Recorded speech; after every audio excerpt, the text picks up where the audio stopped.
3.5 মাস রিয়াবে থাকি আইছি বাইত গেলকে চিনবো পোলা বাইন তেমন আমার চিনতই না দাড়ি মিডিয়া লিস ভাইয়া এরে আরামদাদারা আচ্ছা কিছু পাইছিস তোরা?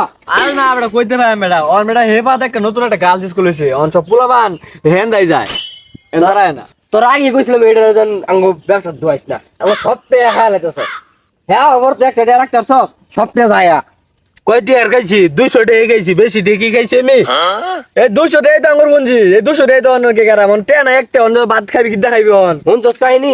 হ্যাঁ হইলো 200 টাকা পাইছি কালকা 200 টাকা খাওয়া লাগছে টাকাটা কে আসছে বুঝতে খায়া খাইবে একটা মাঝে মুড়া।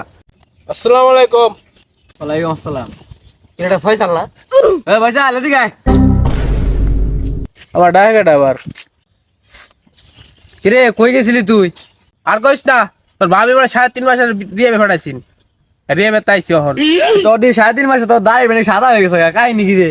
আর কইস না বাড়া রাইতে না খাইতে খাইতে সব স্পাইকি আছে গা তুই তো বেটা ওখানে ভালো হইছিস না বেটা 3.5 মাস রিয়াব খাইতে আইছস তাও তুই ভালো না হস তা তো হইছেই আর তুই অনি রানি খাই আইছস তুই বাইরে মনে হয় ভুই জ্বালাইলে নাকি যা বাদ দে তোর এই অবস্থা কে তোর ফইরেছিস কেমনে তুই যাওয়ার পরে এই মোটর আঙ্গ ব্যবসা ধুয়াইছিলাম ব্যবসা ধুয়াই আঙ্গ সব টাকা খাওয়া লাগছে হের দা খাইছে তো খাইছে আঙ্গটা সব খাওয়া লাগছে।